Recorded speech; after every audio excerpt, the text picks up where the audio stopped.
faut que je mette mes lunettes parce que je vois pas grand-chose. Ouais, c'est un travail très précis. Alors ça c'est la technique du reparage, Exactement, de la reparure. de la reparure. Voilà. Une fois qu'on a réussi à recréer cette liaison entre les parties déjà existantes et celles qu'on retravaille en reparure, on dort, on patine. Bon, je vais laisser ça entre des mains plus expertes que les miennes. Je vais en Très profiter, bien. Antoine, pour aller visiter le quartier. Vous la connaissez bien, la rue Sainte-Anne. Oui, c'est la rue dans laquelle je vis et je travaille depuis 25 ans. Vous connaissez Éric Turquin, votre Avec voisin. Turquin, ouais, c'est un voisin avec lequel je travaille régulièrement. Grand expert en tableau du Exact, 18e. Exactement. Oui, même avant. Même avant. Ouais, ouais, Il ouais. paraît qu'il a une surprise pour moi. Vous n'allez pas être déçus. Je vais pas être déçu? Non. Bon, vous connaissez aussi Cool Japan. Oui. On y vend de l'artisanat japonais. Et puis on C'est peut ça, ouais, surtout essayer des kimonos. Et ça, j'en rêve depuis longtemps. Est-ce que vous connaissez un bon endroit pour manger un croissant? La boulangerie Aki. Des meilleures boulangeries, pâtisseries du quartier, ils font un travail vraiment très soigné. Qu'est-ce qui va lui arriver à mon tableau? Le cadre, parce qu'on fait souvent la confusion entre un cadre et un tableau. Et une fois qu'il va être restauré, on va pouvoir le mettre à la boutique et puis on va attendre un petit dessin de Watteau, un tableau peut-être, un boucher, je ne sais pas. Eh bien, je repasse tout à l'heure pour qu'on choisisse ensemble un boucher. Très bien, c'est vous qui l'amenez.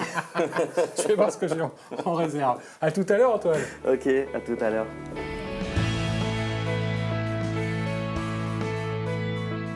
Elle débute avenue de l'Opéra et vous emmène directement au pays du soleil levant. La rue Sainte-Anne est au cœur de la plus importante communauté japonaise de la capitale.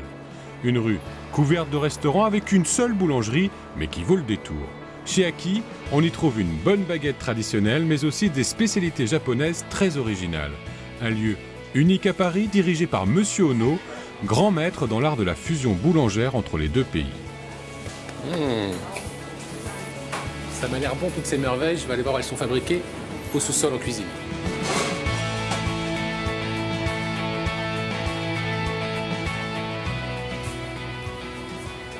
Bonjour. Bonjour monsieur. Comment ça va? Très bien. Et vous, C'est ça le grand va? rush, là. Voilà. Qu'est-ce que vous faites de beau? Et maintenant, on fait le pain aux fruits et pain abricot et selon des pains fruits françaises. Je peux vous aider? Oui, bien sûr, équipez-vous. Ah, c'est là. Ah, voilà, allez-y. Ah, vous avez tout préparé, hein? Alors, comment ça se met, ça? Ah, vous mettez ça de façon très élégante, vous. Alors, qu'est-ce qu'il faut faire? Faut les tremper dans la... C'est ça. D'abord, vous faites un peu et je mets un peu de farine. Oui, c'est mieux, ça colle ça pas. se colle beaucoup. Ah, faut un peu les écraser. Voilà, C'est pas facile, ça hein? va être comme ça. Maintenant, comment vous avez fait, vous? Si c'est mou, ça va pas. Vous, c'est dur. Ah oui, c'est vrai. Et c'est différent, la boulangerie japonaise de la boulangerie française? C'est complètement différent parce que pain japonais, on met plein d'ingrédients. Par exemple, du lait, la crème, le beurre, et etc., etc. dans le pain. Mais pain français, comme les baguettes, il n'y a que 4 ingrédients. Alors, c'est plus compliqué, quoi, de faire du pain japonais ou du pain français? C'est pain français. C'est quand on réussit un bon pain français, je suis vraiment très content. C'est un jour, c'est raté, c'est vraiment triste. Mais si c'est un jour, c'est réussi, je suis vraiment content. Vous faites combien de fournées par jour? 1000 pains par jour. Qu'est-ce que vous vendez le plus? Surtout pain japonais de melon pain. Et- Ah, quand même, on vend plus de pain japonais que de pain français. C'est ça. Et alors, vous occupez que de la boulangerie? Oui. Et la pâtisserie, c'est qui? C'est le chef pâtissier qui s'appelle Madame Takahashi, qui Et est vous d'autre côté. Donc, comme je suis gourmand et que j'adore les pâtisseries, je vais aller la voir. Oui. Allez, Allez-y. bon allez-y. courage, bonne journée. Merci beaucoup. Au revoir. Hé Qu'est-ce que c'est que cette merveille, là? C'est notre fraisier, gâteau fraise. C'est pas un gâteau japonais, ça, alors? Non, c'est pas gâteau classique japonais.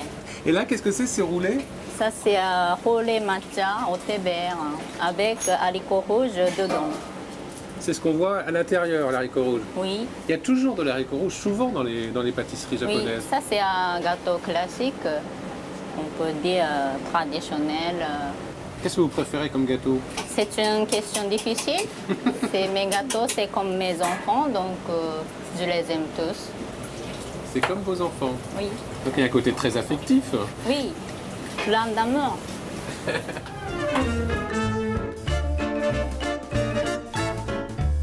je peux essayer? Si vous voulez. Hop. Vous avez confiance? Non, c'est un essai. Ah. Je trouve que c'est comme meringue. C'est votre style. Voilà, c'est stylé. Ah, ce sera différent, ce sera autre chose. Parce que vous tirez, vous fixez et vous ne bougez pas. Appuyez, ça fait rond. Ah oui. Hé, hé. Ça va très bien. C'est mieux là. Oui. Ils sont plus jolis que les vôtres. Ah. Non? Ah. Bah, on va passer comme ça à la boutique, on va voir lequel va partir en premier. Le mien, vous allez voir. Vous en doutez? Oui, c'est pas mal. Oui, c'est très bien. Comment on fait là? Faut prendre le gâteau comme ça. Ah, pardon, C'est vous, c'est vous. mais je l'ai sauvé. Bravo. Voilà. Et moi, je mets la fraise. Voilà. Hop. Très bien. Je vais vous laisser, je vais aller les manger là-haut. D'accord. Bonne Allez, dégustation. Merci et bonne journée. Merci à À vous. bientôt.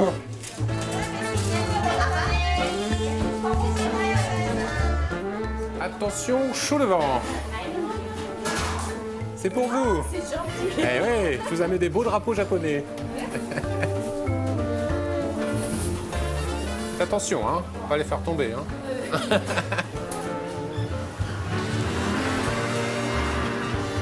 On s'installe là? Oui. Alors, qu'est-ce que vous avez pris de beau, vous? De bon, surtout. Celui-là, c'est Aki Brest, c'est comme Paris-Brest, mais à l'intérieur, on utilise crème de chantilly avec pâte d'haricot rouge mélangée et puis un peu de poudre de thé vert matcha au-dessus. Et moi, j'ai pris un fraisier qui Japonais. représente le drapeau japonais. Voilà. Allez, on y goûte? Alors, Bon faut que j'enlève- appétit. c'est moi qui l'ai fabriqué, celui-ci. Hein. Ah voilà, c'est Ah ça, oui, c'est c'est ça. le mien, je le reconnais.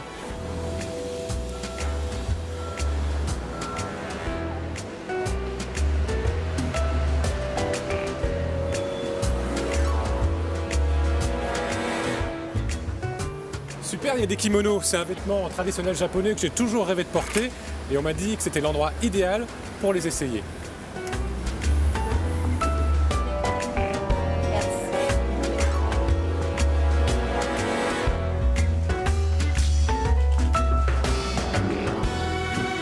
Bonjour, Bonjour. je cherche un kimono. Ah, Est-ce que je suis au bon endroit? un kimono, nous avons des kimonos, c'est pour vous ou c'est pour une femme? C'est pour vous. En ce moment, j'en ai pas beaucoup parce que j'en Comment ça? attends. J'en ai un vrai kimono, peut-être un peu petit pour vous. Parce que c'est du sur-mesure, un peu ancien et qu'il a été fait pour un monsieur japonais peut-être un peu plus petit. Mais j'ai d'autres solutions. C'est-à-dire?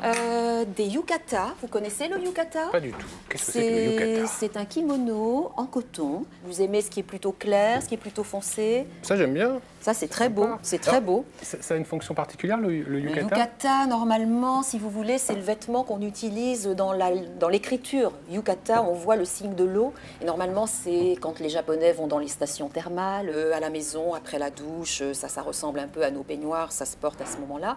Et l'été, comme au Japon, l'été, il fait très chaud. On aime bien abandonner son kimono et mettre un vêtement léger, le yukata. Mais à ce moment-là, on va un petit peu le rendre plus habillé pour une sortie et on mettra une ceinture obi qui ne se vend pas en même temps. Et le kimono, on le porte à quelle occasion alors? Au départ, le kimono, c'était vraiment le vêtement de sortie. Je veux dire, il n'y avait pas de costume, donc c'était le vêtement traditionnel. Il y a une hiérarchie dans les kimonos. Il y a des kimonos plus simples, il y a des kimonos très habillés, avec des soies très recherchées, qui sont souvent faits sur commande, qui sont faits sur mesure, et donc ça représente des budgets assez énormes, C'est-à-dire? plusieurs milliers d'euros. Le yukata, c'est en quelque sorte le peignoir. Le Notre yukata, peignoir à nous. voilà, on en vend beaucoup aux Occidentaux maintenant, exactement comme des peignoirs. Ça marche, on essaie. Bon, vous allez l'essayer. Hop, je prends. D'accord. C'est une première et avec les guettas. Hein. Hop là.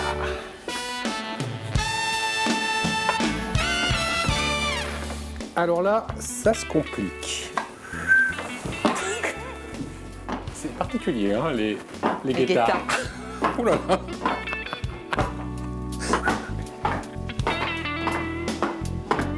Alors, qu'est-ce que vous en pensez? Vous êtes super, c'est très bien, le yukata et en plus les guettas. Ouais, enfin, les guettas, Vous avez osé. Ça, c'est particulier. Hein. Oui. C'est une vieille chaussure, ça, c'est Ah ancestral. ben oui, c'est une chaussure traditionnelle. Si vous imaginez, il y a très très longtemps, avec des routes pas trop bien faites, pas trop bien dallées, eh bien vous étiez un peu surélevé, donc pas les pieds dans la boue, pas lorsqu'il pleut, etc. Alors, le yukata, Le là, par contre, yukata, il va parfaitement, c'est ma taille. c'est votre taille. ね、ユキコさん、少しもうちょっと綺麗にこの帯つけていただけますか？はいはい、じゃあはい、直しますお願いします。 Qu'est-ce que vous avez dit? Oh, je lui ai simplement demandé si on pouvait un petit peu, je dirais même améliorer ou vous faire un petit nœud. Ça change tout, là. Hein. L'art du pliage. Hein. Comme un petit paquet cadeau, c'est Eh plus oui. joli.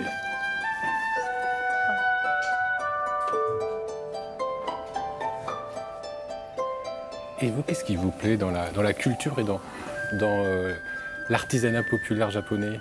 Bon, il se trouve Mais que vous avez- j'aimais bien le Japon depuis toute jeune, enfin même avant d'y aller, j'ai étudié le japonais aux langues orientales, la culture me fascinait, je trouvais l'écriture magnifique, j'ai épousé un japonais, j'ai été proche évidemment de la culture japonaise. Dans le comportement social des japonais, il y a des choses qui m'ont toujours bien plu, c'était le côté un peu réservé, le côté un peu précautionneux, le côté faire très attention à l'autre, à la personne qu'on a en face. Comment on se dit au revoir en japonais? Ah, on dit sayonara. Sayonara. Il faudrait demander à une japonaise qui aurait une meilleure prononciation que moi. さようなら。 Sayonara. Voilà. Bah, merci, moi je vais partir. Je vais rester comme ça, non? Oui, rue Sainte-Anne, vous serez à peine remarqué parce que nous sommes quand même dans le quartier japonais. Allez, je suis parti avec mes guettars. Voilà, je vous souhaite une bonne route. Bonne route. Merci. À bientôt. À bientôt. Voilà, alors là, j'ai l'air totalement ridicule. Voilà.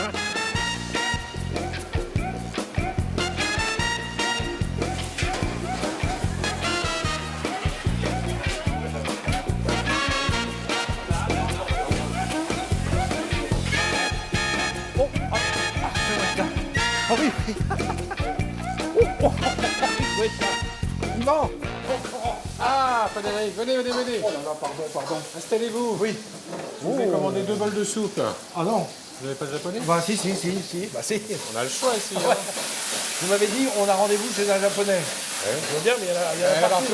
pourquoi il y a autant de japonais dans cette rue Sainte-Anne? Ah, vous savez que c'est assez récent, hein. Il a fallu attendre le tournant du 21e siècle pour voir s'installer une grande communauté japonaise. On est proche du Louvre, on est proche de l'opéra, des lieux magiques pour l'esprit japonais, dans le sens où ils adorent les vieilles pierres, et surtout les vieilles pierres occidentales, évidemment. Donc quand ils viennent chez nous, ils adorent se promener dans ce quartier. Alors, avant, il y avait une autre communauté ici. Oui. Pendant très longtemps, autour des années 70, il y avait une communauté gay importante. Et c'était presque un vrai bonheur pour toute la communauté de pouvoir se retrouver dans une rue un peu spécifique. Alors c'était bien avant le quartier du Marais, puisque c'est le Marais qui va prendre la suite. Mais ici, on y trouvait des restaurants, des boîtes de nuit accessibles à tous. Tout ça autour de la rue Sainte-Anne. Il n'y en a pas beaucoup qui portent des noms de femmes à Paris. Hein. Alors, 4%, dit-on, 4,1%. Mais c'est lamentable, c'est ridicule. Les féministes auraient le droit de demander d'avoir plus de femmes. Alors, à qui rend-on hommage? Ben voilà, vous voyez, Sainte-Anne, c'est un personnage très ancien. Il y a évidemment Jeanne d'Arc, il y a évidemment Diane de Poitiers. Et il y a des femmes plus récentes. On s'aperçoit que le monde de la chanson, par exemple, a été assez fêté récemment, hein, dans les dernières années. Place Dalida. Voilà, par exemple, Edith Piaf, Fréhel, mais enfin, c'est ouais. plus ancien un petit peu. Et puis des personnages comme Louise Weiss, des personnages qui ont marqué quand même l'histoire. Olympe de Gouges, cette femme révolutionnaire qui a créé les droits de la femme. C'était une vraie révolution pour l'époque, c'est le cas de le dire. Donc voilà, des femmes qui ont quelques noms de rues et surtout quelques noms de places. Et pourtant, les femmes n'ont pas leur place dans les rues de Paris. C'est ça qui est fou. Qui était donc cette Sainte Anne? Alors, Sainte Anne, en fait, il s'agit d'Anne d'Autriche. Anne d'Autriche, reine de France, épouse de Louis XIII. Alors, elle n'a jamais été sainte, donc on ne peut pas dire Sainte Anne, c'est elle. C'était sa sainte patronne. Parce que la vraie Sainte Anne, la plus célèbre, c'est la maman de la Vierge, on l'appelait Sainte Anne, puisqu'elle se prénommait Anne, et c'est donc la grand-mère de Jésus. Alors, tout ça fait que cette maman de Louis XIV va prendre le pouvoir, puisque Louis XIV arrive sur le trône alors qu'il a tout juste 5 ans. Il va y avoir la fronde, elle va se mettre aux côtés de Richelieu. Enfin, Richelieu va l'aider dans un premier temps avant de s'adjoindre d'autres personnages célèbres. Ah, voilà nos plats qui arrivent. Oh, Je formidable. vous ai mis une cuillère et une fourchette parce que je savais que vous ne savez pas manger avec des baguettes. Ah non, Ouais, ouais. pardon, hein, mais Ah oui. Pourtant, on est reçus comme des princes, mais voilà, merci, madame, merci beaucoup. Allez, bon appétit, Frédéric. Un peu de thé vert. Ça vous fera du bien. À mi-chemin entre l'hôtel Drouot et le musée du Louvre, la rue Sainte-Anne est aussi une place stratégique pour les marchands d'art. Éric Turquin s'est installé au numéro 69. Je suis impatient de rejoindre cet expert international en tableaux anciens, car il a une merveille à me montrer. Bonjour. Bonjour Yvon. Entrez vite, non, j'ai vraiment quelque chose pour vous. Hein. Comme Là, vous avez vraiment. un tableau à m'offrir? Ouais, non pas à vous donner, mais à vous montrer. super. Ça vaut le coup. Vous allez voir. Ça tombe bien, chez un expert en tableau, c'est mieux d'avoir des tableaux à montrer.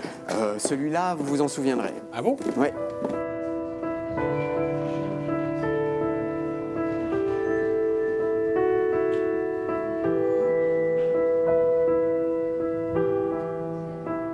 Entrez Yvon. Voilà. Qu'est-ce que c'est que La ce tableau? découverte. Ben voilà, c'est la découverte de l'année, peut-être même de la décennie, peut-être même encore plus.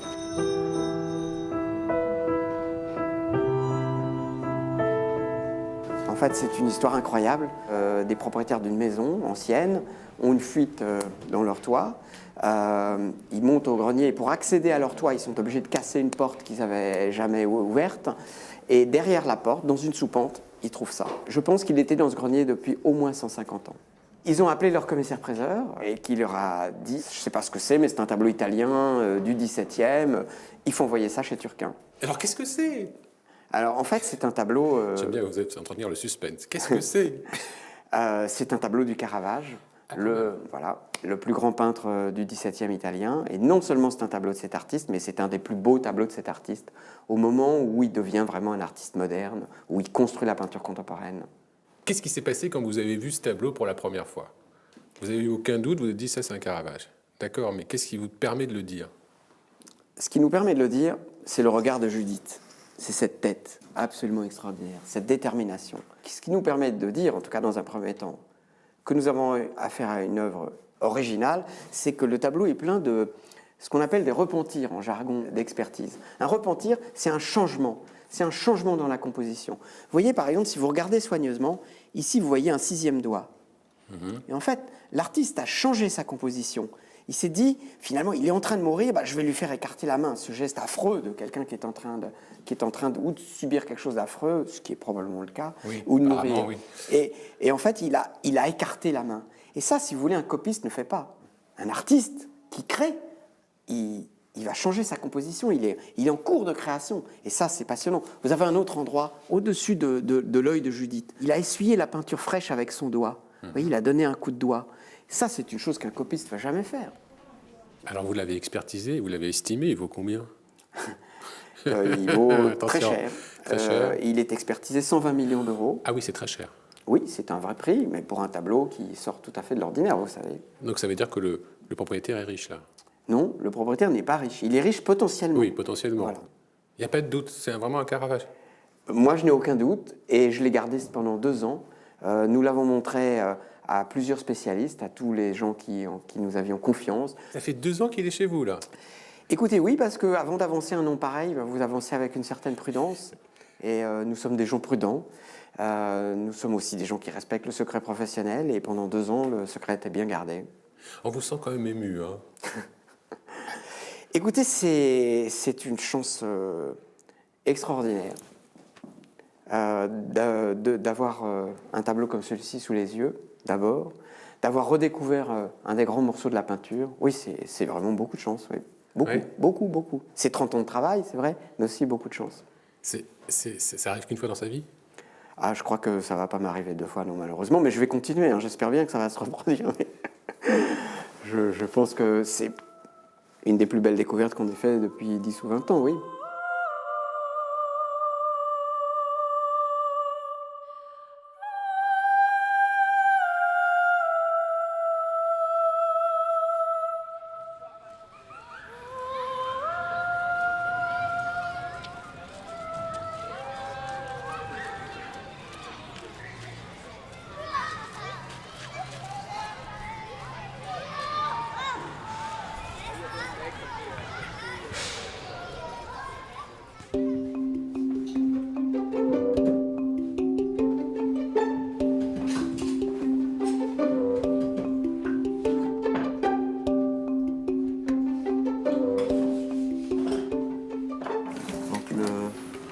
Me revoilà. Ah, Yvan. Comment s'est passée la journée? Écoutez, superbe. Oh, Merci. Mon cadre n'a pas beaucoup avancé apparemment. Non, c'est pas si rapide que ça. On n'a pas encore les imprimantes 3D pour ce genre de métier. On peut faire de Non, l'encadrement ce avec sera une pas imprimante pareil, 3D? ce sera Non, pas ça pareil. sera pas pareil. Vous travaillez sur quoi là? Là, j'étais en train de regarder avec Marie parce qu'on a un dessin 17e pour lequel le client nous a apporté le cadre. Le cadre ici, il a malheureusement déjà été un petit peu maltraité, un petit peu recoupé par les centres. Mais nous, on fait un travail dans lequel on peut le reprendre en respectant l'objet. C'est-à-dire qu'on va le retirer les éléments sculptés des angles, réduire une partie de la moulure et la réintégrer ensuite après avoir pris soin de reproduire exactement à l'identique les assemblages au verso. D'accord. Donc pour ça, on est ici donc en restauration, Marie et Charlotte qui travaillent au niveau dorure et Julien qui lui travaille au niveau ébénisterie sculpture. Ça veut dire que là, si vous le réduisez, hop, il passe dans l'atelier du fond. Voilà, Et il va être coupé par l'ébéniste. exactement. Et vous, après, Marie, qu'est-ce que vous allez La faire? restauration. C'est-à-dire? La restauration après recoupe, c'est-à-dire dissimuler tout le travail qui aura été déjà effectué. Voilà. Vous êtes une Bah, maquilleuse. Ouais, un petit peu plus quand même, s'il vous plaît.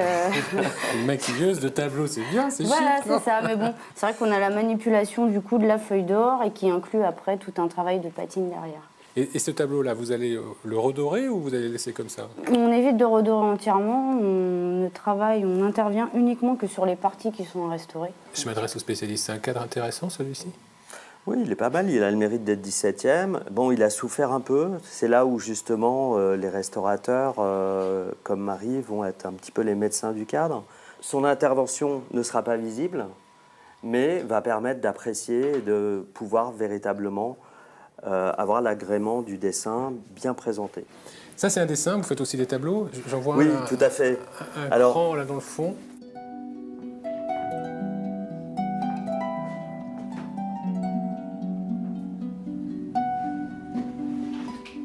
Alors, qu'est-ce qu'on encadre là? alors là, on encadre un portrait 18e. Voilà, on peut le Donc, redescendre. il est trop grand, on va le couper. Non, surtout pas, on va pas le couper parce qu'il faut Retirer respecter la toile. l'objet. C'est Julien Qu'est-ce que vous allez faire, qui Julien? est ébéniste sculpteur.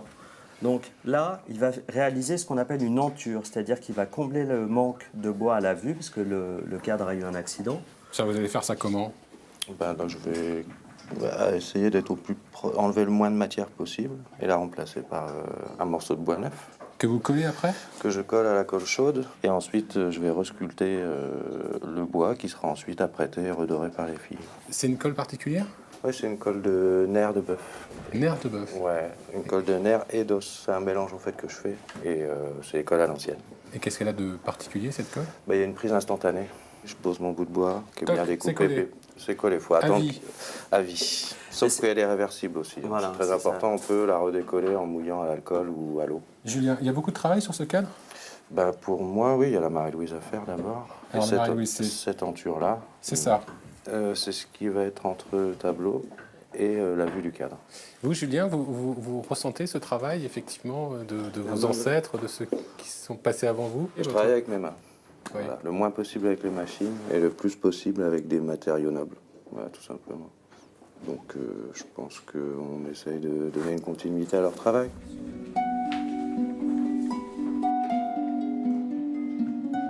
C'est incroyable parce qu'on n'imagine pas hein, tout ce travail, toutes ces interventions qui sont nécessaires pour redonner vie à ce cadre.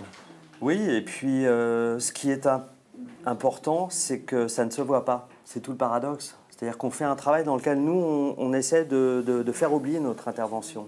Et c'est là que c'est réussi. Et ce qui est intéressant pour vous, j'imagine, c'est la rencontre entre un cadre et une œuvre d'art. Ah oui, ça peut être parfois vraiment magique. hein. Comment ça, Il Magie? peut y avoir des émotions incroyables de trouver pile le format, pile l'époque, les harmonies de patine avec le tableau. Et c'est vraiment une émotion. Ouais. Et ça, c'est votre expérience, votre talent qui permet ça? Bah, moi, quand j'achète un cadre, je me dis, tiens, il a une capacité encadrante et j'imagine ce que je vais pouvoir y mettre. Et donc, je stocke ces cadres et puis tout d'un coup, je vois l'objet arriver Et là, que j'ai imaginé. Et donc là, tac, il y a un mariage possible. voilà, là, ma mémoire travaille, je fais marche arrière, je vais chercher le cadre, si je l'ai toujours. Et puis, souvent, ça marche et ça, c'est assez magique.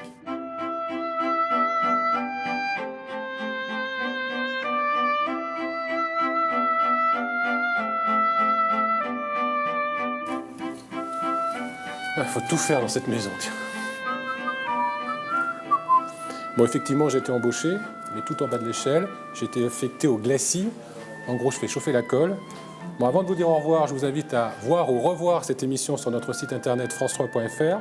Vous pouvez aussi venir me parler sur les réseaux sociaux pour me donner votre avis, vos coups de cœur, vos coups de gueule sur Paname. Je vous dis à la semaine prochaine pour un nouveau numéro.